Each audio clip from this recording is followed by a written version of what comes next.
वो भी गृहस्थ में थे, वही साधु के कपड़ों में नहीं थे। अच्छा, हाँ, पर वो भी ऐसे आपका थे। समुदाय वही था, वो विराट गुरु जी वाला ही? नहीं, नहीं। दीक्षा जो ली वो तो स्थानकवासी जयमल समुदाय में ली थी। अच्छा, जयमल था। वो मारवाड़? मारवाड़ राजस्थान में ना? राजस्थान, मैं भी वहीं की हूँ ना, मेरा बर्थ प्लेस जोधपुर का है। अच्छा। जयमल जी साधु वंदना के हाँ, बड़ी वो साधु रचयिता वंदना के जो रचयिता था वो। हाँ, वो समुदाय में थे आप? उनके समुदाय में दीक्षा हुई थी। अच्छा। लेकिन मेरे मामा खुद दीक्षा लिए हुए, उनके आगे मेरी दीक्षा हुई।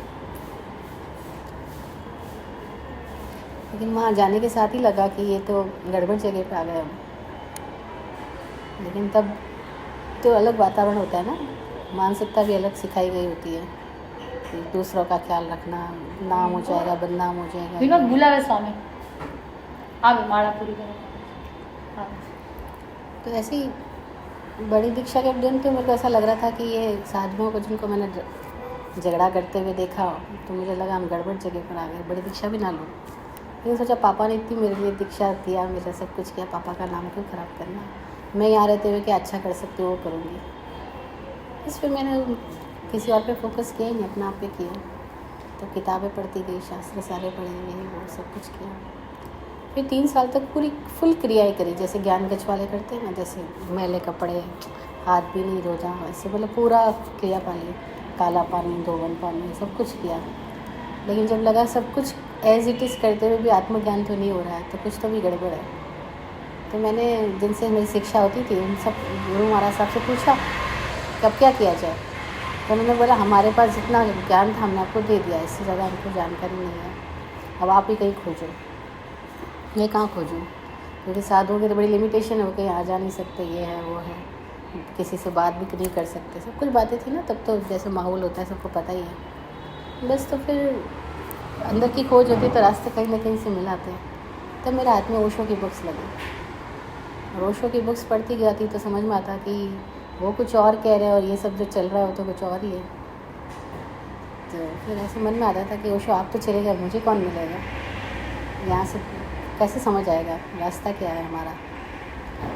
तब विराट गुरु जी ज़िंदगी में आए, एक अद्भुत घटना घटी।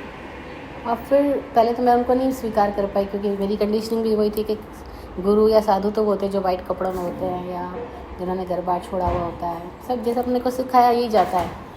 फिर बाद में उनको सुनते सुनते पता लगा कि नहीं, वो भी जैन परिवार के थे, उनकी पत्नी ने भी दीक्षा ले रखी थी, वो भी किसी टाइम दीक्षा लेने वाले थे, लेकिन उन्होंने साधुओं को लड़ते हुए देख लिया और उनको अहंकार को देख लिया, तो बोला यहाँ पे जाने का कोई फ़ायदा नहीं, ये लोग तो खुद ही ऐसे हैं तो क्या करेंगे। तो वो अपनी तरीके से साधना करते गए और उनको अपनी घटना उनके भीतर घटी। तो उनकी जो उन्होंने फिर जैन सूत्रों का जो अर्थ बताया तो बिल्कुल डिफरेंट खुला।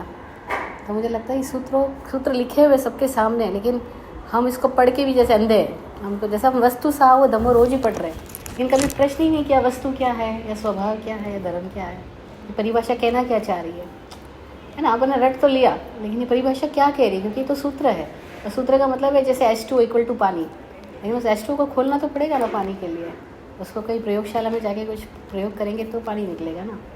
तो मैं सोचती थी फिर ये कैसे, तो फिर पता लगा कि जो पढ़ा रहे हैं परंपरा में वो खुद भी नहीं जानते, तो वो कैसे पढ़ाएंगे, जिन्होंने प्रयोग करके जाना है वही बता सकते सत्य क्या है। तो फिर गुरु जी के साथ में एक अलग ही यात्रा शुरू हो गई।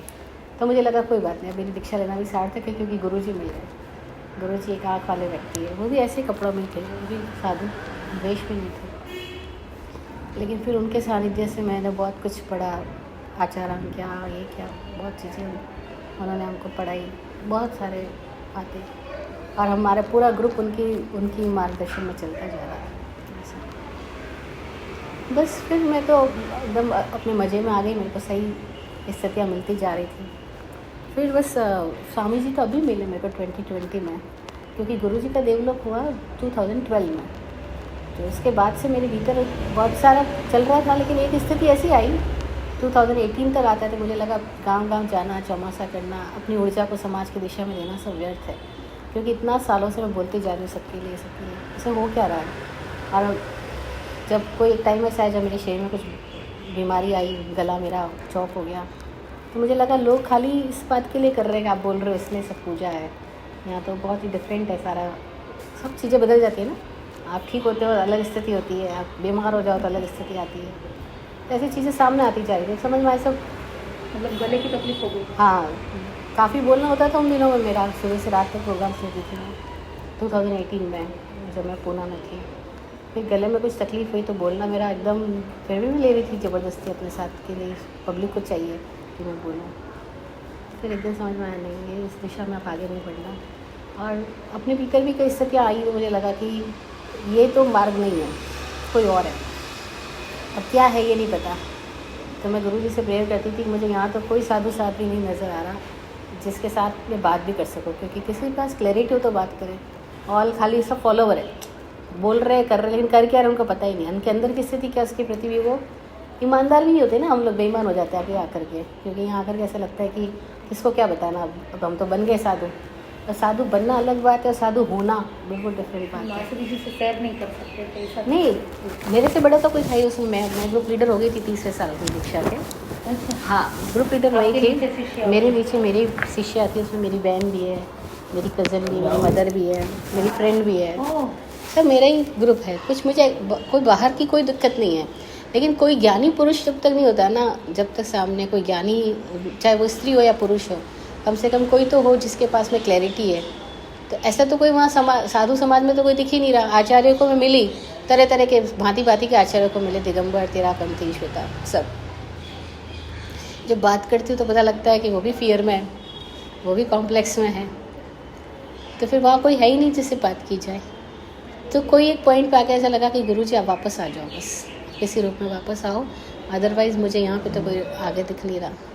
बस ऐसी 1-2 साल तक ऐसी भीतर की स्थिति चलती रही। और तब 2 साल बाद स्वामी जी से मुलाकात हुई अचानक से। हाँ, बस अचानक एकदम सब कैसे गुरु कृपा से सब कैसे अस्तित्व मेल खाता, पता ही नहीं चलता कैसे वो मिले। और जैसे ही मिले और उन्होंने कोई वर्ड भी नहीं बोला, खाली हंसते जा रहे थे। और मेरे को उनकी हंसी से समझ आया कोई गहरे तलों से हंसी आ रही है। फिर ऐसी कई सारी घटनाएं घटी। फिर एक बार जब बातचीत हुई और एक सेंटेंस में मुझे समझ में आ गया कि सही मिल गया मेरे को। बस तो फिर जो सिर कहते हैं ना अपन, सिर श्रद्धा से झुकना जिसको अलग ही होता है, बस एक यहाँ पे आके श्रद्धा टिक गई। फिर इनका एक ही हमेशा था कि अगर आप इतनी समझदार हो तो फिर आप बंधनों में क्या कर रही हो, कि जेल जानबूझ में जेल में क्यों बैठी हो, जब तुम्हें पता है कि साधु का संबंध कपड़ों से नहीं है, क्रियाओं से नहीं है, वो तो आत्म जागृति से है। और तुम्हें अगर सूत्रों के अर्थ पता है तो तुम फिर ऐसे क्यों हो। मैं कहती थी बात आप सही कह रहे हो, लेकिन कहीं कहीं हमारी जिम्मेदारी है ये वो, तो मैंने अपनी जिम्मेदारी पूरी कर ली। गलत है ऐसा।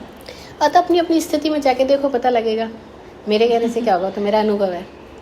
नहीं, वो कभी कभी हमने ऐसा मतलब सुना भी और अनुभव किया है। बंधन है हाँ तो वो सेफ्टी भी है। और जैसे कि कैसे वो आचार होता है ना, हाँ, आचार बनाते हैं तो उसको क्या करता है, बांधते हैं।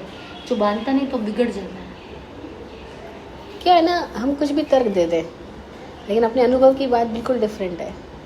और हमारे साथ क्या होता है ना, हम अपने आप के साथ ही सच्चे नहीं संसार में होते। कोई भी ऐसा रिलेशन नहीं लग रहा है मेरे को कि जहाँ बंधन नहीं है। तो वही तो गड़बड़ है, सब जगह बंधन है ना। और बंधन किसी और ने नहीं डाले ना, हमने अपनी मान्यताओं से बांध लिए हैं। वो जन्म लिया है तो बंधन तो चालू हो गए ना। नहीं, ऐसा नहीं है, बिल्कुल भी अभी ऐसा आपको नहीं बंधन है। नहीं लग रहा है? नहीं, बिल्कुल भी नहीं है बंधन, क्योंकि वो खुद मुक्त है, वो सबको स्वतंत्रता देते हैं। कभी हमारे यहाँ पे किसी भी चीज़ की कोई बात ही, कोई बंधन नहीं। वो खुद मुक्त है, तो क्यों किसी को बंधन में डालेंगे। वो एक भी बात में कभी उनके ना आग्रह आता है, ना कभी कोई ऐसी बात आती है, कभी भी नहीं। हम केवल प्रेम से, मज़े से जीते हैं। हमारा बिल्कुल डिफरेंट है, कोई सोच भी नहीं सकता। स्वामी जी को लोग भगवान की तरह पूजा करते हैं, लेकिन स्वामी जी सबको फ्रेंड्स ही बोलते हैं। वो कहते हैं कोई छोटा नहीं है, कोई बड़ा नहीं है। हाँ, सब फ्रेंड है, इसलिए वो एकदम डिफरेंट है। और ऐसा जैसे अब जब ओशो थे तो कैसे ओशो रहे होंगे, आज भी लोग समझ नहीं पाते उनको। लोग अपनी अपनी तरीके से कुछ भी कल्पना करके उनके बारे में कुछ भी बोलते हैं। ऐसे जब कोई भी जीवित सदगुरु होता है ना, उनको लोग नहीं समझ पाते। उनके जाने के बाद लोग उनकी बात करते हैं, क्योंकि जीवित के साथ रहना ही बड़ा, क्योंकि कहाँ समझ आएगा। हम सबके पास अपनी इतनी कंडीशनिंग्स होती है, मान्यताएं होती है, इतने हमारे दिमाग में भरे हुए तरह तरह की बातें होती है। तो क्या ना, हम अपने अनुभव को आगे नहीं रखते ना, हम मानने को इतना आगे रखते, जानना छोड़ ही देते हैं। और जैन धर्म का तो मतलब ही था जो जानने वालों का मार्ग है। और महावीर ने नहीं कहा तो मेरी मानो, महावीर ने कहा अपना सत्य खुद खोजो, अपना सच्चे में सच्चा। तो बस अगर महावीर की बात से देखें तो वाकई आज जैन समाज में जैन मिलना मुश्किल है, ना साधु साध्वी में ना गृहस्थों में। लेकिन कोई एक जैन है जिनका जैन से कोई लेना देना नहीं है, लेकिन जो अपनी यात्रा पे सच्चे होकर आगे बढ़ रहे हैं। क्या हम अपने आप के साथ ईमानदार नहीं होते ना? हमारे भीतर कुछ और होता है, बाहर कुछ और होता है, और हमको इतना कुछ पढ़ा लिखा दिया जाता है कि हम उसी दिशा में चलते जाते हैं। तो पहले कदम पे गड़बड़ी हो जाती है कि हमको खाली किताबें पढ़ना दे दिया जाता है, फिर दूसरा दे दिया जाता है पढ़ लिया, आप बोलना सीख जाओ, और अपने अंदर कहाँ डुबकी लगाओगे? इसके लिए आए थे, आए किसके लिए थे यहाँ पे? जिसके लिए यहाँ आए वो काम तो यहाँ होने का टाइम ही नहीं है लोगों के पास। उनको को ध्यान कर ले तो बोला ध्यान करने का टाइम ही नहीं है। सुबह से शाम पब्लिक है, ये है वो है, यहाँ कर जाना है, वो करना है, यार करना है, गोछली जाना है, ये करना है। फिर आए किसके लिए थे यहाँ पे? और किसको सुरक्षा की बात करते? जीवन में क्या सुरक्षा है? जहाँ हर वक्त मृत्यु ही खड़ी है वहाँ सुरक्षा क्या है? तो है। और हमको क्या सुरक्षा चाहिए? चाहिए भी क्यों? और साधु का तो मतलब ही जो है सुरक्षा में जिएगा, इसलिए तो अणगार बोला। लेकिन यहाँ तो कोई अणगार है ही नहीं, सब घर बार वाले ही है। किसी का छोटा घर है, किसी का बड़ा घर है, किसी के घर का नाम स्थान है, किसी के घर का नाम उपासना है। मतलब वो जो पढ़ा है, मतलब मैं तो बहुत छोटी हाँ। हूँ, लेकिन जो समझ में आता है वही, जो गुरु का ज्ञान दिए वही है, और तो कुछ नहीं। और वो अपना इंटेलिजेंस तो यूज़ कर सकते हैं ना। हाँ वो तो है। और जैसे ही करोगे तो प्रश्न उठेंगे, और प्रश्न पूछोगे तो बस आप मुश्किल में पड़ोगे, क्योंकि जिसके पास ज्ञान है वो तो प्रश्नों का आदर करेगा, और जिसके पास परंपरा की पकड़ है और जिसको फियर है वो प्रश्नों का अनादर करेगा, आदर नहीं करेगा। वो कुछ भी गोलमोल उत्तर देगा। वो संसारी कैसे भी जी सकता है, लेकिन साधु की तो सब लिमिटेशन ही आएगी ना सब जगह पर। मतलब साधु को साधु की ओर से ही रहना पड़ेगा ना। साधु का तो मतलब ही था जो स्वतंत्रता के लिए निकला है घर से। भैया हम घर से मुक्ति के लिए निकले, एक बंधन के लिए निकले। एक स्थिति आई, का बंधन तो चाहिए ना। बिल्कुल भी नहीं। भगवान ने कभी आज्ञा दी नहीं। उन्होंने जिस आज्ञा शब्द का वर्ड आता है आना है धम्मो, आज्ञा का मतलब कोई ऑर्डर देना नहीं है। हमको इतना गलत सिखाया गया है। आज्ञा का मतलब है आज्ञा, आत्मज्ञान, वह धर्म है। आत्मा का जो ज्ञान है, जो आपकी अपनी अनुभूति है, वो आपका धर्म है। और हमको सब सिखा दिया गया कि महावीर अगर आज्ञा देंगे तो महावीर तो फिर वो शासक हो गए और बाकी सब शासित हो गए। महावीर ने कहा सब समान है, फिर ऐसा कैसे कहते वो सब समान है? और ऐसा कैसे कहते अपना सत्य खुद खोजो? हमको महावीर के नाम पे जो चलाया जा रहा है ना, वो महावीर का धर्म नहीं है। और ये बात समझने में पहले बात तो कोई चाहेगा नहीं समझना, क्योंकि सबके अपने अपने न्यस्त स्वार्थ है। लेकिन इतने बड़े बड़े आचार्य, मतलब स्थानकवासी समुदाय से भी बड़े बड़े आचार्य तो देरावासी में है। हाँ, तो मैं सबसे बहुतों से मिली हूँ और मैंने बहुतों की स्थिति देखी है। वो सब परंपरा की बातें कर रहे हैं। अब परंपरा में क्या होता है? उधार की बात लो और उधार दे दो। भाई अपने अनुभव में कौन बोल रहा है, अपने अनुभव से कौन जी रहा है? और जो अपने अनुभव में उतरेगा वो तो फिर फियर में नहीं रहेगा, वो किसी कॉम्प्लेक्स में नहीं होएगा। उसके पास क्लैरिटी होगी ना उसकी खुद की। लेकिन इस क्लैरिटी के लिए यहाँ स्पेस नहीं है, दिक्कत ये है। और अगर कोई करना चाहेगा तो उसको या तो उखाड़ के फेंक दिया जाएगा। कोई आसान नहीं था मेरे लिए जो ये मेरा इतना पीछे का सफ़र रहा, क्योंकि जैसे ही विराट गुरु जी मिले और मेरे को समझ आने लगी, तो जिन्होंने मेरे को दीक्षा दी और जो उनके बड़े गुरु थे, जहाँ मैं जिस संघ में दीक्षित थी, वो नाराज़ हो गए। तो मैं उनको एक ही बात बोली कि मैंने शादी नहीं करी है, मैं यहाँ सत्य के लिए आई हूँ। अगर सत्य यहाँ नहीं मिल रहा है, कहीं और मिल रहा है, तो मैं वहाँ जाऊँगी। मैंने कोई समाज के साथ शादी करी है, आपके साथ शादी करी है क्या? मैं सत्य के लिए इस मार्ग पे आई हूँ, और सत्य जहाँ मिलेगा उस दिशा में बढ़ूंगी मैं। अब हो गए नाराज, हो जाओ, मैं क्या कर सकती हूँ? मैं कोई आशातना नहीं कर रही, मैं अपनी स्थिति बता रही हूँ आपको। लेकिन उनका अपना घमंड था, तो वो क्या कर सकते? ज़्यादा से ज़्यादा पत्र निकाल देंगे, हम आपको संघ से बाहर करते हैं तो कर दो। साधु का संघ से क्या संबंध है? हम कोई डरपोक है जो हमको किसी और की उसमें रहना पड़ेगा, निश्रय में? और आप साधु हो गए, सब आप पुरुष मान हो गए और हम गौण हो गए। महावीर ने तो नहीं कहा, मैंने तो चारों तीर्थों को इक्वल बताया, रथ का पहिया का उपमा दिया। तो कैसे आप बड़े हो गए, हम छोटे हो गए, और हमको बाहर से कर दोगे? तो कर दो बाहर। तो मैं नहीं थी संघ में, 3 4 साल 5 साल ऐसे थे, मैं किसी संघ में नहीं थी। पूरा ग्रुप? हाँ, मेरा पूरा ग्रुप। हम 5 लोग थे, हम उस समय, लास्ट में 6 लोग थे हम लोग। तो मुझे कोई दिक्कत नहीं थी, कोई फेयर नहीं था। मैंने कहा मुझे क्या चाहिए पहले बताओ। अगर मुझे गोचरी चाहिए तो ये भी जरूरी नहीं जैन कर ही देवे। मामी ने कहा उच्च नीच मध्यम कुल, कहीं से भी गोचरी लो, मैं कहीं से भी लूँगी। और रहने को जो बुलाएगा वहाँ रहूँगी, नहीं तो नहीं रहूँगी, क्या फ़र्क पड़ेगा। और चौमासे की मुझे कोई चिंता नहीं है, क्योंकि जो प्रवचन सुनता है वो चौमासे की विनती वैसे ही कर देता है। तो मैं क्यों चौमासे के लिए भी किसी और की उस बंधन में रहूँ। और आपको सत्य चाहिए, परंपरा चाहिए, सिंपल सी बात है। विराट गुरु जी ने एक ही बात बोली, या तो सत्य या समाज, क्या चुनोगे। कल तक जवाब देना। मैंने कहा नहीं, कल जवाब नहीं देना, अभी जवाब है कि सत्य के लिए आया हूँ, समाज के लिए नहीं आया। बस तो चीज़ें बदलती गई। तो ऐसा ही माँ ने अपनी बहन ने दीक्षा ली तो उसकी भी परवाह करके निकल गई है। वो मेरे साथ ही थे अभी तक, 2021 तक। अभी वो दीक्षा में ही है? हाँ, वो वाइट कपड़ों में ही है। अच्छा, दीक्षा का कपड़ों से कोई संबंध नहीं है। दीक्षा का मतलब है भीतर की आँख मिल जाना। तो सही बात अगर है, है, लेकिन लेकिन इसकी जो पहचान थोड़ी समुदाय अलग हो में जाएगी। ये तो दूसरों के लिए पहचान है ना, और हम खुद को तो जाने ही नहीं। खुद को जाने बिना हम जितनी भी पहचान बनाएंगे उसका क्या होगा। बम्बई में तो बहुत कठिन है। कहाँ पे Suppose कठिन है? यहाँ बम्बई में बम्बई से क्या लेना देना नहीं, हमको? ऐसा नहीं, कहीं पर भी जाओ हाँ। तो उनको मतलब हमारी चातुर्मास की बिनती आएगी तो सीधी संप्रदाय में आएगी। हाँ, क्योंकि आप संप्रदाय में हो इसलिए, हाँ, और नहीं होंगे तो कौन आपको पहचानते है, कौन रहे? क्या ज़रूरत है। अभी भी हमें कोई नहीं पहचाना, हम वहाँ भी जाते हैं तो भी सब जगह पहचान की क्या बात है। आप जैसी मैंने आपसे बात की, अभी आप पहचाने कि नहीं पहचाने। पहली बार कितने मिला। साधु समुदाय पहचानते ना, तब भी विनती करते, बाकी में विनती भी नहीं करते। विनती की जरूरत ही क्या है। आपको क्यों चौमासा करना है, किसके लिए जाना है गाँव गाँव। आप यहाँ पे किसके लिए आए थे, हाँ, आपने मेरे दीक्षा पास किसके लिए ली, वो उद्देश्य हो रहा है क्या, देखो ना।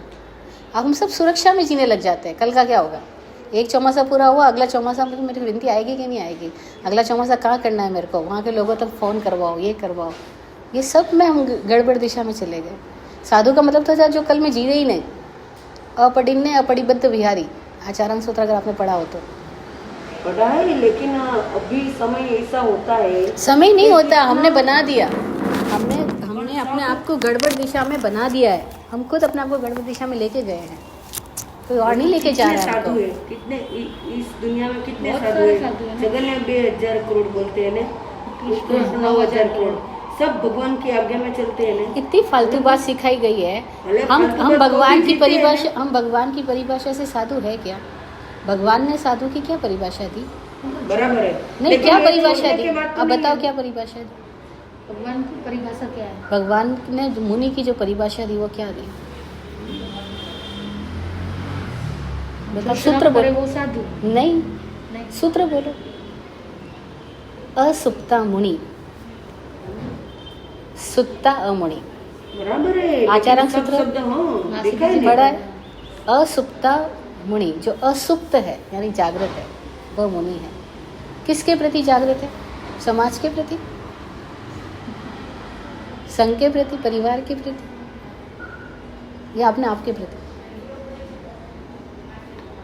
हम खुद के प्रति जागृत हुए, हम अपने अंदर में जागृत हुए। इतने और सारे जागृत साधु किसको बोलते हैं, जागृत का मतलब है वह जो विचारों के मोह में नहीं है, जो विचार के आवरण से परे जा चुका है, उसको बोला साधु।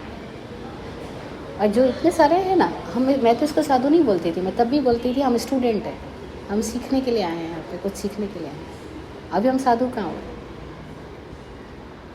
तो जो हमने कम तो सिखाते हैं 2000 करोड़, तो 2000 की चिंता हमें नहीं करनी, मैं अपनी इस जीव की चिंता करनी है कि मैं साधु हुई क्या। नहीं, और भगवान की आज्ञा, हमको इतना वर्ड सिखा दिया गया, भगवान की आज्ञा है असुप्ता मुनि। तो उस सूत्र पे हम अपने आप को, अभी स्वामी जी ने बताया ना, सूत्र कसौटी की तरह दे दिया उन्होंने।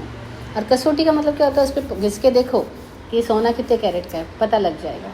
तो हम अपने आप को घिस के देखें इस सूत्र के ऊपर, सारे सूत्र कसौटी की तरह हम अपने आप को घिस के देखें इसके ऊपर, तो हमें पता लग जाएगा मैं साधु हूँ कि नहीं हूँ।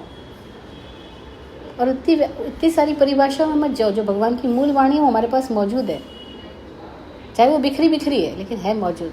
खोजने की ज़रूरत तो है, और जो खोजेगा वही पाएगा ना। और जो चुपचाप मानता जाएगा वो तो लोग कहीं ले जाएंगे उसको, कभी पूर्व कभी पश्चिम कभी उत्तर कभी दक्षिण, भटकता ही जाएगा वो। तो हम इसलिए क्यों बोल रही हूँ मैं, क्योंकि मैं उस रास्ते से गुजर के आई और मुझे पता है कि वहाँ पे सब गोलमोल चालू है, और कुछ भी बता दिया जाता है। वो अपनी बात चलाने के लिए भगवान का नाम लेते हैं, कि भगवान की आज्ञा ये ऐसा करो, ये तुम सीधा क्यों नहीं कहते कि भगवान को तुमने सुना है क्या? अगर भगवान की आज्ञा है तो दिगंबर अलग क्यों, श्वेतांबर अलग क्यों है, और दोनों सेम भगवान का नाम क्यों ले रहे हैं? और दोनों यही बात कहते हैं भगवान महावीर ने ऐसा कहा। उनको पूछो जाके तुमने सुना है क्या? किस खोज से तुम कह रहे हो? और कह रहे हो तो फिर अलग अलग बातें कैसे कह सकते हो? लेकिन ये जो परिभाषा अभी हमने बात करी वत्थु सावो धम्मो की और सुप्ता मुनि की, ये बात दिगंबर हो या श्वेतांबर, इसमें किसी का कोई लेना देना ही नहीं है। जैन हो या नॉन जैन हो, कोई लेना देना नहीं है। तो सिंपल सी बात है, जो जाग गया वो मुनि है, जो सोया है वो अमुनि है। अब इसमें कौन सा दिगंबर आया, कौन सा श्वेतांबर आया, कौन सा तेरापंथी आया, कोई समुदाय नहीं आया। ये तो एकदम कसौटी की तरफ बात है। इसमें हम नॉन जैन भी तो क्या फ़र्क पड़ेगा, और जैन सब तो बात की बात है। ये शब्द सारे बाद में पैदा हुए। जैन है, श्वेतांबर है, दिगंबर है। Mahavir was not Jain in these terms. निकल गए थे, सबको अच्छा लगेगा। हाँ, अच्छा लगा। मैं सबके लिए जिम्मेदार हूँ, अपनी जीवन के लिए। सबकी जिम्मेदारी नहीं उठाई थी आपने पहले? गड़बड़ यही तो है कि हम पूरी जिंदगी इस भ्रम में रहते हैं कि मैं दूसरों की जिम्मेदारी उठा रही हूँ। आप इनका पेट दर्द है, आप उठाओ जिम्मेदारी, इनका पेट दर्द आप ले लो, ले सकते हो? किसी का पेट दर्द नहीं लेंगे। नहीं नहीं, कुछ भी जिम्मेदारी आप नहीं ले सकते। अभी इसी क्षण मर जाए तो आप रोक सकते हो इसके जीवन को? अच्छा, इसको भूख लगी है, आप इसकी जगह खाना खा सकते हो? हमको इतना भ्रम पकड़ाया गया माँ सती जी, पूरी जिंदगी, चाहे गृहस्थी हो या साधु हो। नहीं, आप ऐसे, और मैं भी ऐसे ही बोल रही हूँ, आप बिल्कुल अन्यथा मत लेना। आप भी मत ऐसा हाँ, लेना। ये इतनी क्लैरिटी हमको चाहिए, क्योंकि हम सबको ये सिखाया गया कि हमें दूसरों की जिम्मेदारी लेनी है। जिस व्यक्ति ने अपनी खुद की जिम्मेदारी पूरी नहीं करी है, वो दूसरों की कैसे ले सकता है? पहली बात तो क्या, अगर ऐसी जिम्मेदारी लेने की बात होती तो महावीर हम सबको भी मुक्त करके चले जाने चाहिए थे, क्योंकि वो तो मुक्त पुरुष, उनको तो पता है कि मुक्ति का मार्ग क्या है, तो हम सबको भी मुक्त कर देते। ये तो अपना अपना कर्म अलग अलग नहीं, कोई कर ही नहीं सकता है। कर्म कर नहीं सकते, क्या कर? कोई दूसरे का कर्म नहीं कर सकता है। एटला ऐसे ही बोलते हैं हम, सबका कर्म सबके साथ है। नहीं, सबका कर्म सबके साथ नहीं है। तो? कर्म कोई अलग चीज नहीं है हमसे। हमको कर्म की परिभाषा भी गलत सलत सिखाई गई है। सब गलत सलत इंटरप्रिटेशन है सारे शास्त्रों का, सारे शब्दों का। और इसको समझाने किसको जाए, क्योंकि जब पूरे कुएं में भांग पड़ी हो, सबने वही पानी पी लिया हो, तब किसको बोलने जाए? नहीं, स्वामी जी एग्जाम्पल दे रहे थे कि भाई कोई हम सबको गलत सिखा दे चाइनीज़ लैंग्वेज के अंदर में, और कोई रियल में चाइनीज़ आ जाए और वो सुने कि ये तो कुछ और ही अर्थ बोल रहे, तो वो क्या करेगा? वो या तो हंसेगा या रोएगा। और ये हमारी स्थिति है। जब हम तक खुद की जिम्मेदारी नहीं ले, हम दूसरों की ले सकते हैं क्या? सोचो तो सही। ली थी ना, पर शायद क्योंकि तब मैं भी भ्रम में थी ना, हाँ, तब मेरी भी वही समझ थी ना जो हमको सिखाया गया है। मैं आज क्यों ये बात कह पा रही हूँ, क्योंकि मैं भी उसी समझ से चली है। नहीं, मैं अपने जीवन के साथ सही कर रही हूँ। आपका जीवन के साथ साथ पर दूसरा का जिम्मेदारी ली थी, दूसरों की जिम्मेदारी मेरी नहीं है।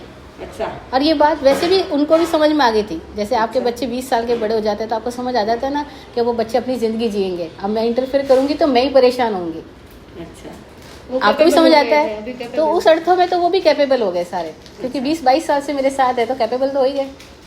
एक बात। दूसरी बात, मैं उनके लिए जिम्मेदार नहीं हूँ, मैं अपने आप के साथ जिम्मेदार होने के लिए आई हूँ।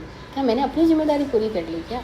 अच्छा, जिम्मेदारी शब्द जो है ना, वो इतना गलत अर्थों में समझाया गया। जिम्मेदारी का मतलब हमने दूसरों के लिए कुछ करना है। हम दूसरों के लिए कुछ भी नहीं कर सकते यहाँ पे। हम आपके भी यहाँ पे सांस ले सकते हैं क्या? जैसे जो भी बेसिक चीज है, जो मैंने दीक्षा ली, गुरु है बराबर, तो अभी मैं कुछ गलत करूँगी तो वो बोलेंगे, तो गुरु बोलते हैं कि आप उसको नहीं सिखाएंगे तो उसका दोष भी आपको लगेगा। मतलब वो ज्ञान देंगे ना। तो मैं गुरु ने जब दीक्षा ली, जाते हम नहीं बोलते छाने दो तो पर पहले ये बताओ, डिसाइड कौन करेगा कि गलत रास्ता है? क्योंकि सारे माँ बाप अपने बच्चों को ये सिखाना चाहते हैं कि तुम गलत रास्ते मत जाओ, शराब मत पियो, ये मत करो। इससे क्या होता है? बच्चे वो जरूर उस रास्ते पे जाएंगे जिसका मना किया गया है। मन का नियम ही ये है कि मन हमेशा निषेध में निमंत्रण पाता है। आप जैसा कह दो ये मत करो ना, तो मन का एक कोना गांठ बनाएगा ही, आज नहीं तो कल चुपके करूँगा। और करते हैं आदमी, सब लोग करते हैं, कौन नहीं करते? एक बात। दूसरी बात, बड़े जो कह रहे ये गलत है, बड़े ये बात अपने अनुभव से कह रहे हैं या उनके भी ऊपर किसी बड़ों ने मान्यता डाली थी और हम भी छोटे उसकी मान्यता को मानते जाते हैं? और अच्छा, गलत है सही है तो क्या अपना अनुभव नहीं बताएगा? अगर आपको क्या कहे कि आग में हाथ मत डाल, हाथ जल जाएगा। आप हाथ डाल के देख लो, जल गया तो आप दोबारा खुद ही नहीं डालोगे। लेकिन आपने मान लिया और डाला नहीं है, तो आप किसी न किसी दिन डालने जाओगी चुपके कि इसमें क्या बात है जो मना किया गया। देख कर आओ, कोई किसी की नहीं सुनता है। ऊपर ऊपर की बातें है कि हम मानते हैं, हम वही मानते हैं जो हमको माननी होती है। हम में से कोई किसी की पूरी बात मानता है क्या? कोई भी शिष्य किसी भी गुरु की पूरी बात मानता है क्या? मान ही नहीं सकता। और सच्चा गुरु कभी कोई मनवाता ही नहीं है। अगर वो वाकई गुरु है तो कभी कोई बात मनवाने की बात ही नहीं करेगा।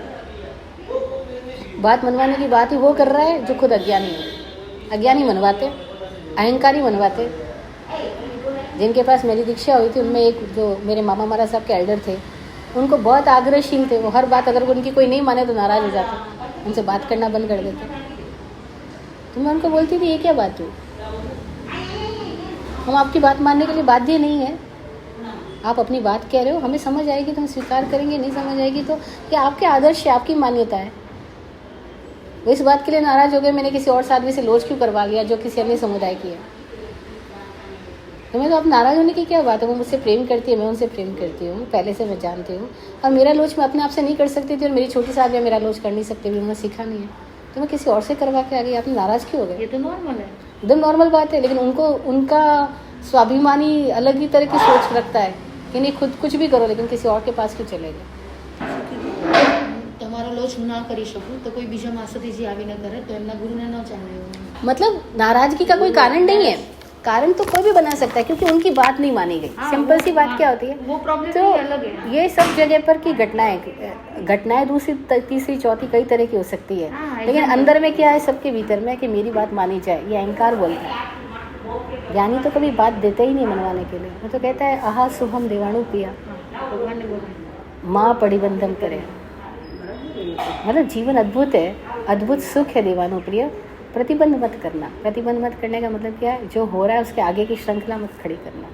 प्रतिबंध नहीं, पर भगवान ने बोला है ने कि गुरु शिष्य को एक बार दो बार कहते, नहीं मानते तो तीसरी बार से जाने दो।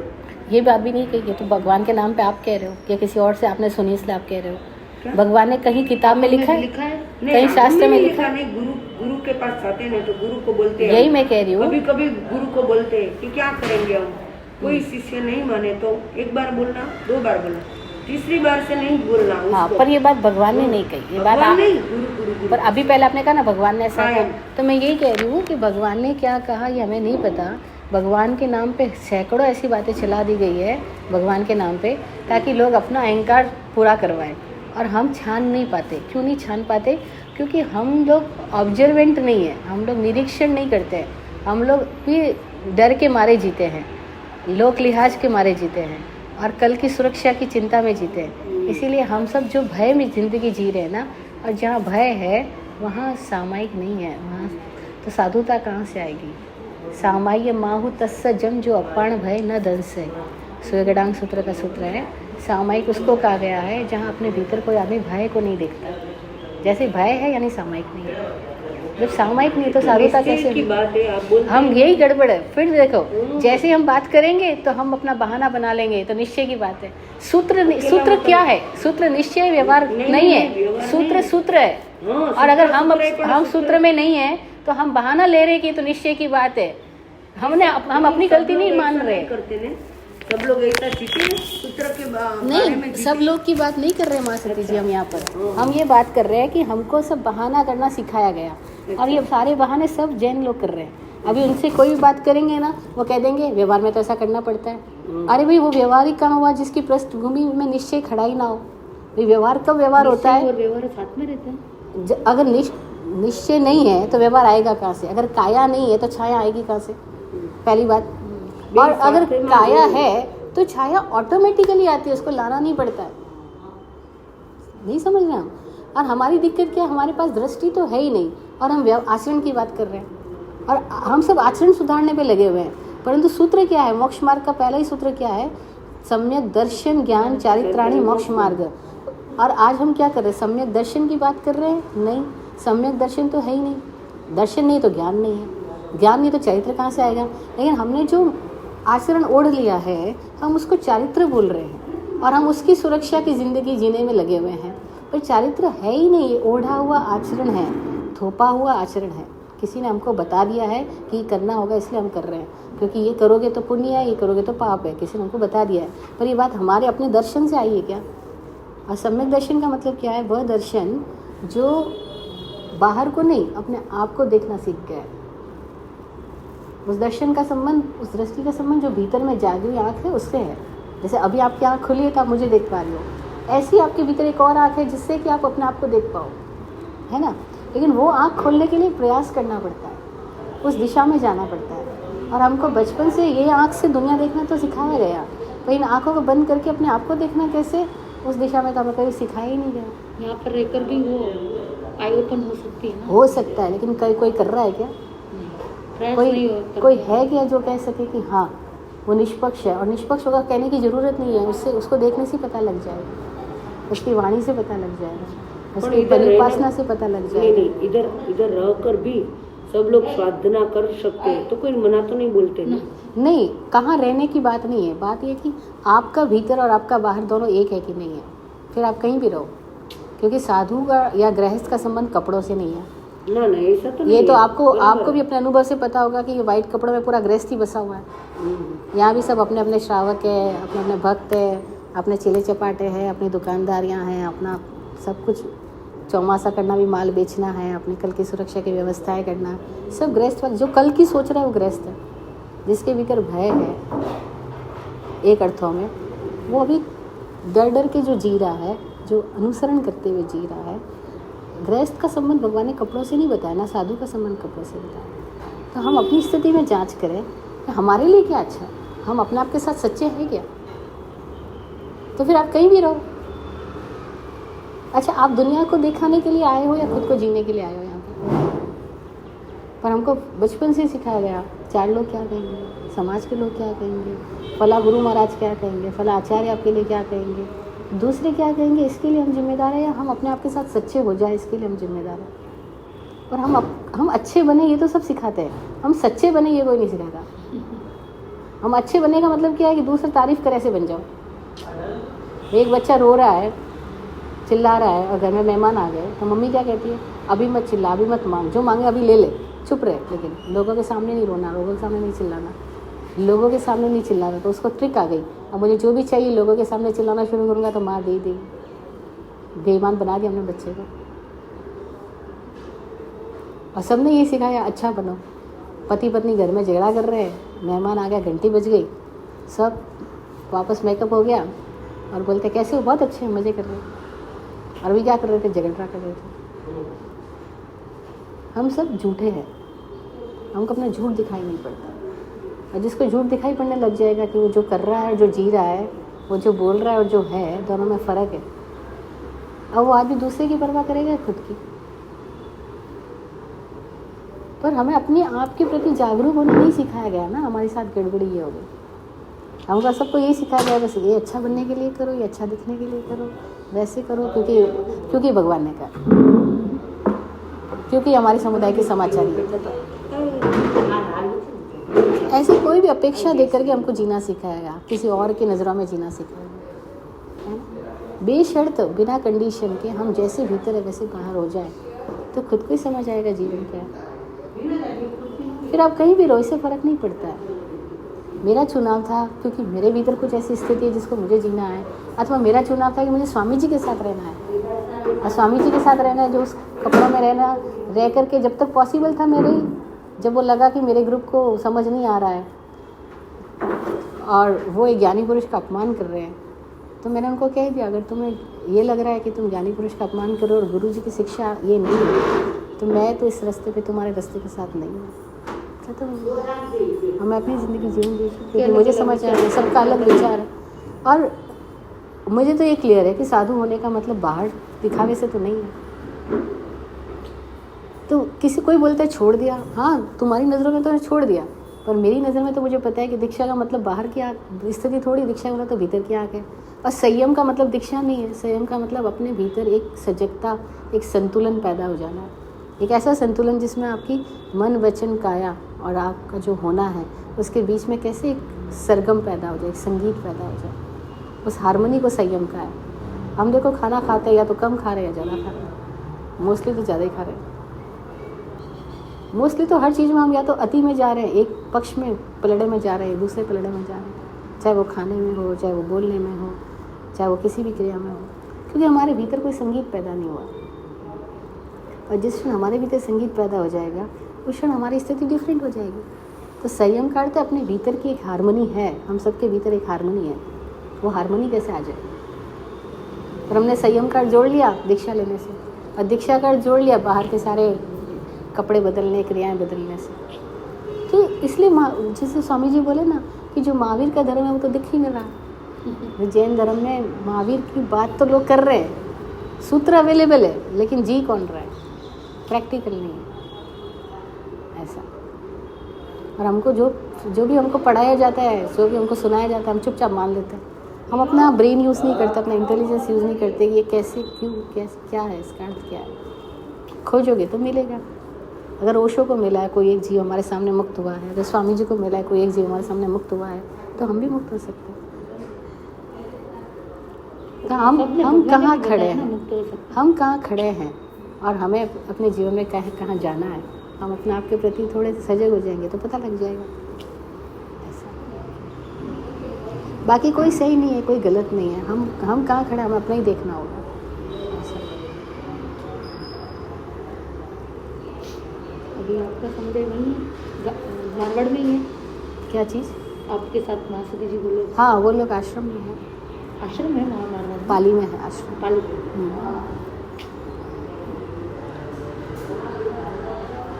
मैं मिलती हूँ उससे, आती जाती हूँ, हाँ सब प्रेम से मिलते हैं, सब बातचीत होती है।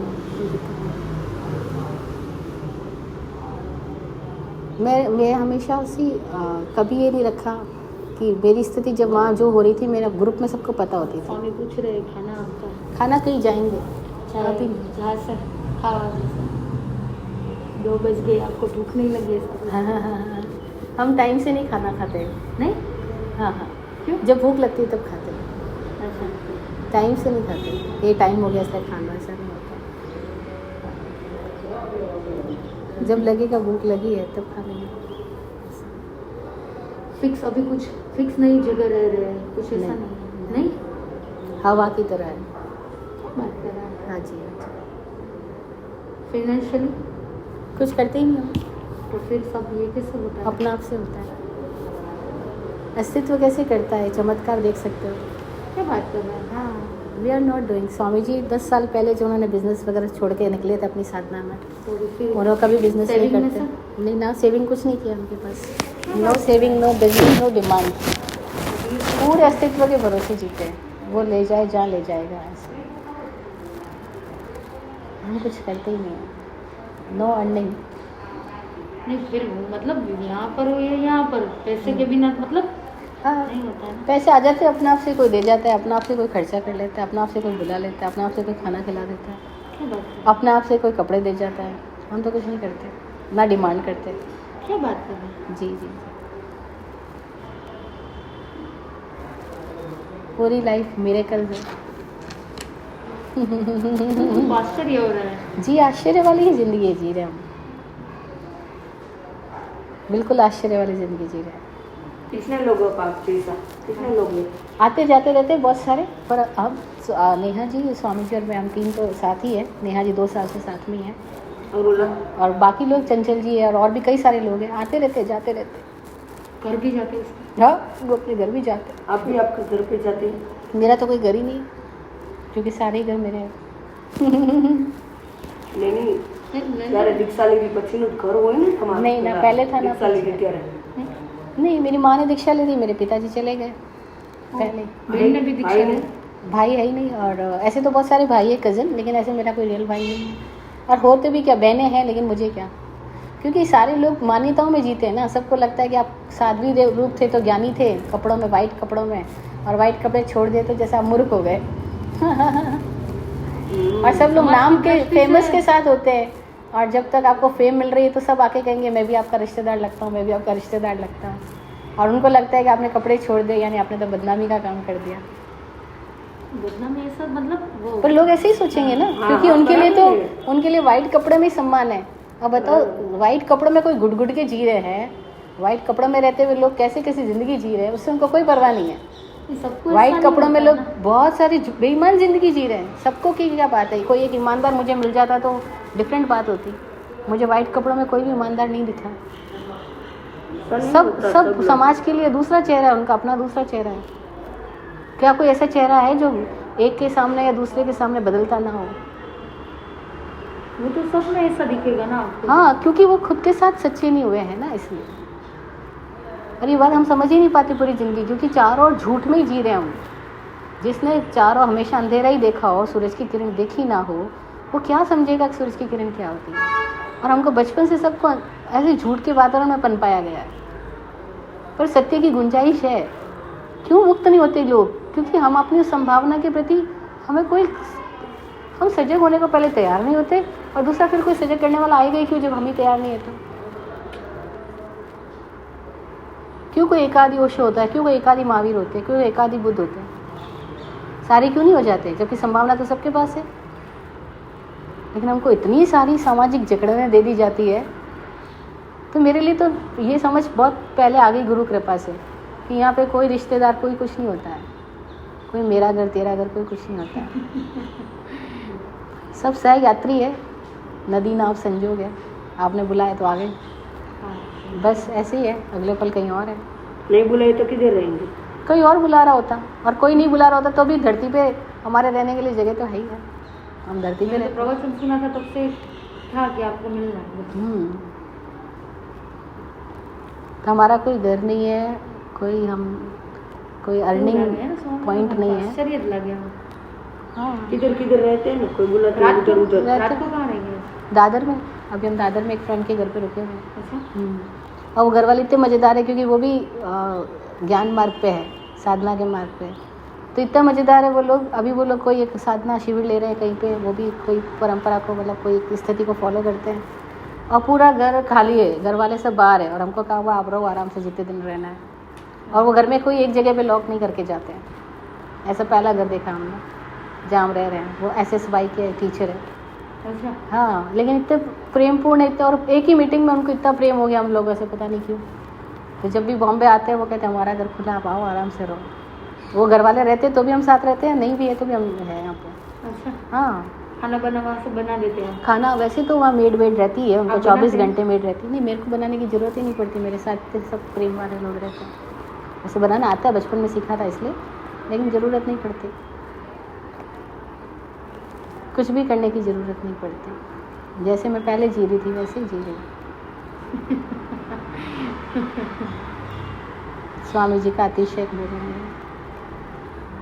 हमको कुछ करने की नहीं पड़ती। स्वामी जी की स्थिति कहते हैं ना, जब पहली गाथा में बोला गया ना, धम्मो मंगल मुख्यम अहिंसा संयम देवा भी तम नमम संति जस्य धम्मे सया मणु।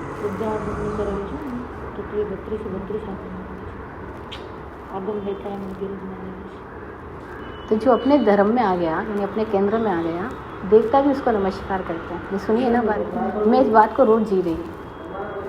स्वामी जी अपने केंद्र पे जीते हैं, तो हमको कभी कुछ करना ही नहीं पड़ता। देवता को नमस्कार करते नहीं, पूरा अस्तित्व कैसे उनकी सेवा में तैयार रहता है। हाँ, ऐसा है। अभी थोड़े दिनों पहले मेरा बर्थडे था 12 अक्टूबर को।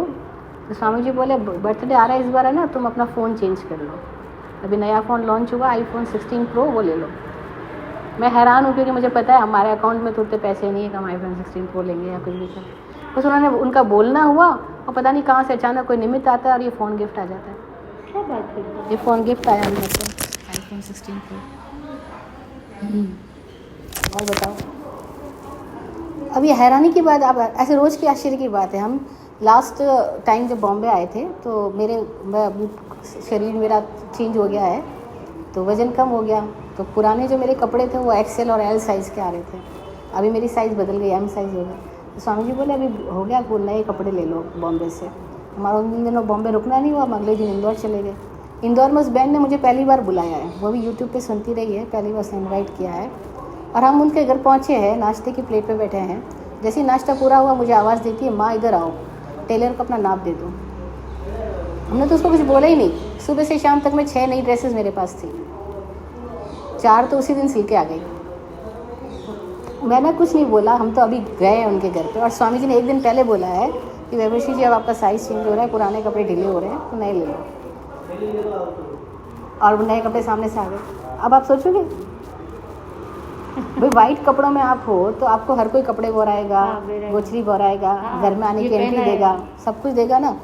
मैं तो वाइट कपड़ों में नहीं हूँ। मैंने एक बार खाली जब वाइट कपड़े छोड़ने से पहले जब मैं स्वामी जी के साथ वाइट कपड़ों में थी तो मैंने खाली एक बार फ़ोन पे बात करते हुए स्वामी जी से पूछा था कि स्वामी जी आप रियल ज्ञानी हो, रियल गुरु हो, रियल साधु हो, लेकिन आपको कोई साधु समझेगा नहीं क्योंकि आप तो स्वामी जी मोस्टली शॉर्ट्स पहनते हैं। मैंने कहा आप शॉर्ट्स पहनते हो, टी शर्ट्स पहनते हो, कोई आपको तो साधु की तरह देखेगा भी नहीं।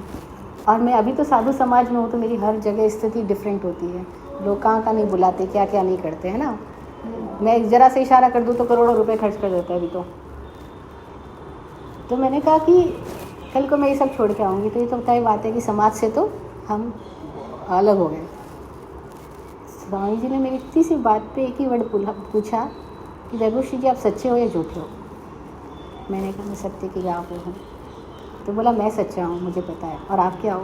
मैंने कहा मैं सत्य की राह पे हूँ। तो बोला फिर बताओ अस्तित्व बड़ा है या समाज बड़ा है। मैंने कहा अस्तित्व बड़ा है। तो बोला अस्तित्व सत्य का साथ देता है या झूठ का साथ देता है। अस्तित्व सदा सत्य का साथ देता है। बात खत्म हो गई। और उस दिन के बाद से मैं देख रही हूँ अगर हमारे को कोई अभी 10,000 रुपये लेके चला गया ना, कोई प्रेम से भक्ति से, स्वामी जी ने आए गए हर गरीब को, हर वॉचमैन को, रेस्टोरेंट में गए 10 आदमी सर्व कर रहे हैं, सबको पैसे बांटना है। सुबह से शाम तक वो पैसे बांटते हैं। मैं इतने अमीरों के बीच में रही, बीइंग ए जैन साध्वी, कितने करोड़ों पतियों के घरों में मैं इन्वाइट हुई। मैंने सबके भीतर कोई कंजूसी देखी। ये स्वामी जी पहले इंसान है जो हमेशा मैंने उनको बांटते हुए देखा है। कभी वो अगले दिन की सोचते ही नहीं है कि कल के लिए पैसे है कि नहीं। वो सोचते हैं, वो कहते हैं मेरे लिए कल एग्जिस्ट ही नहीं करता, मैं आज में जीता। और उसकी मर्ज़ी, उसने कल खिलाना है तो खिलाएगा, रखना है तो रखेगा, नहीं रखना है तो नहीं रखेगा, उसकी मर्ज़ी। वो पूरी तरह से सरेंडर की ज़िंदगी जीते हैं। और कोई 100% ऐसे जी सकता है, वो लाइव एग्जाम्पल है। और मैं देखती हूँ हमको कोई बोलना ही नहीं। वो अब मैं तो एग्जाम्पल एक दिया आपको इंदौर वाली बहन का, ऐसे सैकड़ों एग्जाम्पल रोज़ होते हैं। क्या बात है।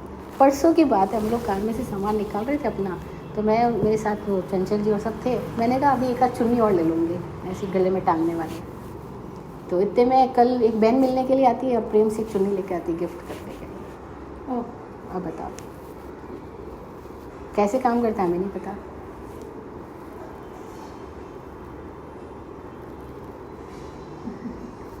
और सर हमारे साथ नहीं है, सबके साथ करता है। लेकिन हम सबके भीतर तरह तरह की स्थितियाँ होती हैं ना, हमारे भीतर दीवारें हैं। वो अस्तित्व ने कोई अन्याय नहीं किया है किसी के साथ में, वो तो न्यूट्रल है, सबके लिए जैसा है वैसा है। फिर वो समाज में मतलब संसार में रहना बहुत कठिन है, बिना पैसे कल की वो कुछ टेंशन नहीं। वो इसलिए है कठिन क्योंकि हमको गलत तरीके से जीना आता है, हमको सही तरीके से जीना नहीं आता है। जीवन बहुत सरल है, कठिन क्यों हो गया है? क्योंकि अगर कोई आदमी नियम के विपरीत चलेगा तो क्या होगा? सब नहीं मानते, खुद ही कठिनाई पाएगा ना। हमने दीक्षा ली है ना, कभी बम्बई की स्थिति तो क्या है कि स्वामी आप सुबह में आएंगे तो सिर्फ पहले बता दो प्लीज। कोई उठता ही नहीं, तो हमको अगले दिन बताना पड़ता है कल सुबह ये एरिया में ये बिल्डिंग में जाना है। अब आप बताते हो तो आपके लिए इस तरीके का रास्ता है, पर ऐसे भी तो कोई साधु है आज भी है जो नहीं बताते हैं, जाते हैं और फिर भी उनका पेट भरता है ना। आपका चुनाव है, आप कौन सी तरह का मार्ग चुनना चाहोगे, आपको उस तरीके की सुरक्षा या सुविधा मिलेगी। और एक और चुनाव ऐसा भी हो सकता है कि आप कुछ भी ना चुनो। अच्छा, वो भगवान जो दे वो सही। चॉइसलेसनेस, कोई चॉइस ही नहीं मेरी। अच्छा, और तब देखो ज़िंदगी क्या होती। स्वामी जी से भी पूछते हैं आपकी क्या चॉइस है, स्वामी जी कहते नो चॉइस। अच्छा, कभी नहीं कहते? नहीं, कभी नहीं कहते। चॉइसलेसनेस में जीते। कहते वैसे मेरी कोई चॉइस है ही नहीं, मैं चॉइसलेस हूँ। फिर भी अगर पूछोगे कि क्या, तो मैं कहूँगा बेस्ट। जो बेस्ट है वही करना है। चाहे वो कहीं पर भी जाएंगे, किसी भी स्थिति में जाएंगे, कोई बोलता है ये माल दूँ वो माल दूँ, ये वाला लेना वो वाला लेना, कौन सी चीज़ आपको लेनी है? वो बोलते बेस्ट क्वालिटी की लेनी है, बस जो आपके यहाँ बेस्ट क्वालिटी की है वो देना, जो तुम्हारी नज़रों में बेस्ट हो। क्योंकि मुझे तो नहीं पता तुम्हारे फील्ड में, तो जो बेस्ट हो वही करना, अदरवाइज़ हमारी कोई चॉइस नहीं। ऐसे मतलब। और कोई इतना खुला, समझदार और ओपन टू ऑल कोई ऐसा होता है? हाँ, वो स्वामी जी है। और इनके अगर आप थोड़ा भी समझोगे ना तो आपको ये पूरी दुनिया कुछ भी नहीं लगेगी। लोग मुझे बोलते हैं आपको इतना करोड़ों लोग फॉलोवर्स, इतना नाम, इतना सब कुछ, और आप सब कुछ छोड़ करके किसी के साथ हो। तो मैं एक ही बात पूछती हूँ उनको, या तो मैं मूर्ख हूँ या मैं समझदार हूँ, आपको क्या लगता है? बोलते नहीं आप समझदार हो, हम आपके प्रवचन सुनते हैं, ये है वो है। तो मैं कहा कि समझदार हूँ तो कोई निर्णय समझदारी के लिया होगा, और अगर मूर्ख हूँ तो मैंने मूर्खता की होगी। तो आपको फील नहीं होता पुराना इतना? मेरे को कई साधवियों के कॉल आते हैं जो मेरे को बहुत पहले से जानती है, साथ रही है, प्रेम करती है, बोलती है आपका इतना नाम था, ये था वो था, आपको कोई जानता नहीं। तो आपको फील नहीं होता कि आपको अभी पहले जैसा सम्मान नहीं मिल रहा है? मैंने कहा जो सत्य मिला है ना उसके सामने सम्मान कुछ है, कोई मायने नहीं रखता। और वो सम्मान तो झूठ है, क्योंकि वो कंडीशंस के ऊपर दिया हुआ है, वो वाइट कपड़ों के आधार पे दिया गया है। अगर वाइट कपड़ों के आधार पे दिया गया तो सम्मान ही कहाँ हुआ? वो तो विद कंडीशन हो गया ना, सशर्त हो गया ना। और या कोई एक ऐसा प्रेम है जो बेशर्त भी है, जिसको अनकंडीशनल लव बोलते हैं। अगर कोई अनकंडीशनल लव मिल रहा हो, अनकंडीशनल जीवन की स्थिति मिल रही हो, तो फिर कंडीशन में कौन जीना चाहेगा? तो बोलते आपको याद नहीं आती पुराने की? मिलकर नहीं आती है। आज इतना मज़ेदार है तो पुराने की क्यों याद आएगी? मतलब प्रवचन आपके सुने थे वो मतलब स्थानकवासी समुदाय में ऐसा कोई साध्वी नहीं, कोई नहीं हो गया जब तक मैंने मतलब सुना है आपका, तब तक मतलब ये इतना ऑनलाइन और इतने साल पहले अभी सब लाइव हुआ इतना ज़्यादा। हाँ। पहले तो साध्वी में था ही नहीं। लगभग पहला शायद मेरे ही था जो ऑनलाइन वीडियोज आने चालू हुए साध्वियों में। हाँ, देखा नहीं है। कोई बात नहीं। लेकिन सत्य के लिए अगर हम तैयार हैं तो पूरा अस्तित्व साथ देता है। वो संयम में थे और अभी उससे ज़्यादा खुश है। जी जी जी। हाँ, बहुत मज़ा है, क्योंकि हम जैसे बाहर वैसे भीतर है। अब एक पल के लिए भी ये नहीं सोचना पड़ता कि लोगों के लिए कुछ करो, अब किसी और के लिए कुछ करना ही नहीं, जो करना अपने भीतर से जो आ रहा है वैसा करना। वहाँ पे कितना भी करो, वहाँ पे परंपराएं रहेगी कपड़ों के साथ, वो तो कंडीशनिंग रहेगी कपड़ों के साथ। कहीं पर भी जाएंगे, हम अपने घर पर थे तो घर पर भी रूल्स थे हमारे, क्योंकि घर में लोग अज्ञानी है ना, थोड़ी ज्ञानी है। और मैं कोई गृहस्थ थोड़ी बनी हूँ, मैं तो ज्ञानी पुरुष के साथ हूँ। नहीं, मैं तो और जो मुक्त है उनके साथ हूँ। जहाँ स्कूल में जाएंगे तो वहाँ हाँ, के रूल्स फॉलो करो, वो करेंगे तो वहाँ के रूल्स फॉलो वो कराएंगे, क्योंकि वहाँ कोई भी वो लोग वो ही कर रहे हैं जो उनको कराया गया। भाई आज मम्मी पापा भी वही गाली दे रहे जो उन्होंने अपने मम्मी पापा से सुनी होगी, है ना। तो हमको वही परंपराएं दी जा रही है जो उनको भी किसी और ने पकड़ाई है। वहाँ इंडिविजुअलिटी का सम्मान नहीं है, वहाँ व्यक्ति का सम्मान नहीं है, रिवाज का सम्मान है। अब देखो आप पूरे साधु समाज में आप में से किसका सम्मान है? व्यक्ति का सम्मान नहीं है, रिवाज का सम्मान। आप रिवाज को फॉलो कर रहे हो तो यू आर अडोरेबल। आपने रिवाज कस्टम छोड़ दिया, रीति रिवाज छोड़ दिया, ट्रेडिशन से थोड़ा अलग हो गए, बस गए। तो बताओ आप वहाँ आदमी की पूजा है या कपड़ों की पूजा है? तो किसकी पूजा हो रही है यहाँ पे? नहीं, आप मतलब ये तो संयम है, लेकिन आप स्कूल में जाएंगे नहीं, सब जगह पर वही है। सब जगह स्कूल जाओ, कहीं पर भी जाओ, क्योंकि वो लोग है ना जो खुद खुश नहीं है अपनी ज़िंदगी से, वो दूसरों के ऊपर अपना अहंकार प्रतिष्ठित करके खुश होना चाहते हैं। वे वो लोग है ही नहीं जिन्होंने सच्चाई को जाना या जिया है। इसीलिए वो सब लोग भयभीत है। और भयभीत आदमी का मज़ा तब होता है जब वो दूसरों को डरा के रखता है, तब उसको मज़ा आता है। तो वहाँ सब डरा के रखा जाता है, चाहे स्कूल हो, चाहे कॉलेज हो, चाहे कहीं पर भी हो। और कोई नहीं डरने वाला आए तो वहाँ से भी उसको हटा दिया जाएगा। नहीं, ओशो की अपनी लाइफ स्टोरी सुनते हैं अपन। वो जब यूनिवर्सिटी में जाते थे तो कई प्रोफेसर उनके साथ बात करते हचकाते थे कि इनसे कोई बात किया तो ये तो अपनी बात करेगा, ये वापस तर्क करेगा और उसका जवाब हमारे पास नहीं होगा। और ओशो कहते मैं तुम्हारी बात क्यों मान लूँ? मैं अपनी तरीके का आदमी हूँ, अपनी तरीके से जीने के लिए पैदा हुआ हूँ, तुम्हारी तरीके से जीने के लिए पैदा ही नहीं हुआ। तो वो कहते मैंने किसी को फॉलो नहीं किया, बचपन से घर पे भी बोल दिया अपने मम्मी पापा सबको कि तुम्हें मुझे घर में रखना है तो रखो, नहीं तो घर से बाहर फेंकना है तो फेंक दो, लेकिन मैं जीऊँगा अपनी तरीके से, मैं तुम्हारी बातें तो नहीं मानूंगा। नहीं माना उन्होंने। अब जब 3 साल के थे तब से बताओ, 3 साल के बच्चे में इतना इंटेलिजेंस होता ही है, पर माँ बाप उसके इंटेलिजेंस को ख़त्म कर देते मनवा करके। हर छोटे बच्चे में बहुत इंटेलिजेंस होता है, क्योंकि उसकी आंखें अभी पर्दों पे नहीं है, उसकी आंखों में पर्दे नहीं भरे पड़े हैं, मान्यताएं नहीं आई है। लेकिन क्या होता है, माँ बाप इतनी मान्यता बढ़ देते हैं, फिर जैन होने की, हिंदू होने की, सिख होने की, फिर वो बच्चे की अपनी जो ओरिजिनलिटी है वो ख़त्म हो जाती है। 18 साल तक आते आते तो पूरा मशीन बना दिया जाता है, बस अब कॉपी प्लेट निकलेगी, अब इंटेलिजेंस खत्म। और देखो जितने महान वैज्ञानिक हुए या कोई भी हुए जिन्होंने कुछ नया आविष्कार किया, वो लोग थे जो स्कूल से बच गए। आइंस्टाइन को स्कूल से निकाल दिया गया, बताओ। एडिसन, ये सब स्कूल से निकाल दिए गए लोग थे, तो इनकी प्रतिभा बची रह गई।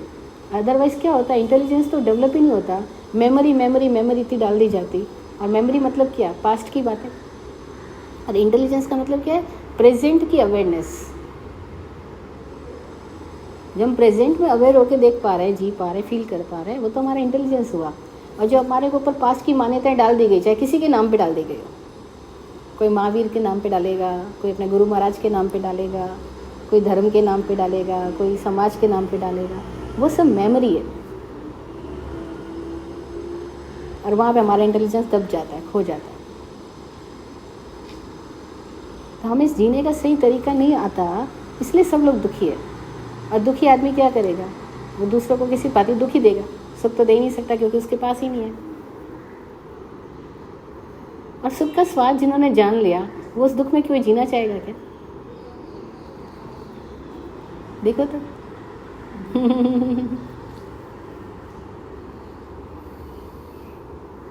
कोई ये नहीं कहता कि मैं जिस स्कूल में, वो स्कूल में गड़बड़ी है, मैं बाहर आ गया तो इसका मतलब ये नहीं कि मैं ख़राब हूँ।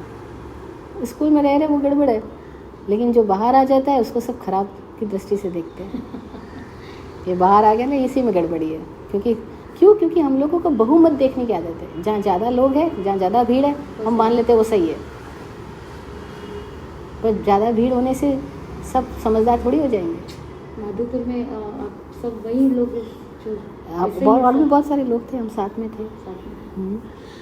मैंने कहा ना, बहुत लोग हमारे साथ रहते हैं, आते हैं जाते हैं, सब अपनी सहूलियत से आते हैं, रहते हैं, साथ रहते हैं, उनको मज़ा आता है साथ रहने का, स्वामी जी के साथ रहने का। हाँ, ऐसी बातचीत करते हैं सब, अपनी अपनी जीवन की समस्याओं का, जो भी उनकी स्थिति होती है वो बातें करते हैं, समाधान देते हैं। कोई लोग ध्यान का प्रयोग करना चाहते हैं तो प्रयोग भी करते हैं। स्वामी जी किसी को नहीं कहते तुम ध्यान करो, तुम इस टाइम जागो, तुम इस टाइम सो, इस टाइम खाओ, वो सबको स्वतंत्रता है। मन की इच्छा से जीते और मन की इच्छा से रहते सब लोग। मन की इच्छा कह सकते हो आप, हाँ, पर हकीकत ये है कि वो सब अपनी निजता में जीते, ऐसा। और सबको इतना प्रेम होता है तो प्रेम से सब हो जाता है। हमारे यहाँ कोई नियम नहीं है कि ये पहले भी नहीं था। जब मैं अपनी साध्वी ग्रुप में थी, मेरे ग्रुप में, तब भी मैंने कोई नियम नहीं डाला था कि आज गोश्री ये जाएगा या वो कपड़े धोएगा, या वो जिसके भीतर से जो आता है वो करो। हमारे में अभी ऐसा ही बस। हमारे में तो ये भी नहीं था कि कोई मुझे प्रणाम भी करे। मैं ग्रुप लीडर थी तो मेरे लिए कोई नियम नहीं था कि कोई आके मुझे सुबह वंदना करे, प्रणाम करे। अगर तुम्हारी इच्छा है हक करने की, प्रेम करने की, तुम्हारी इच्छा। तुम्हारी इच्छा है प्रणाम करने की, तुम्हारी इच्छा। तुम्हारी इच्छा कुछ नहीं है मैं से नाराज़ होकर कमरे में बंद बैठे हो, तुम्हारी इच्छा।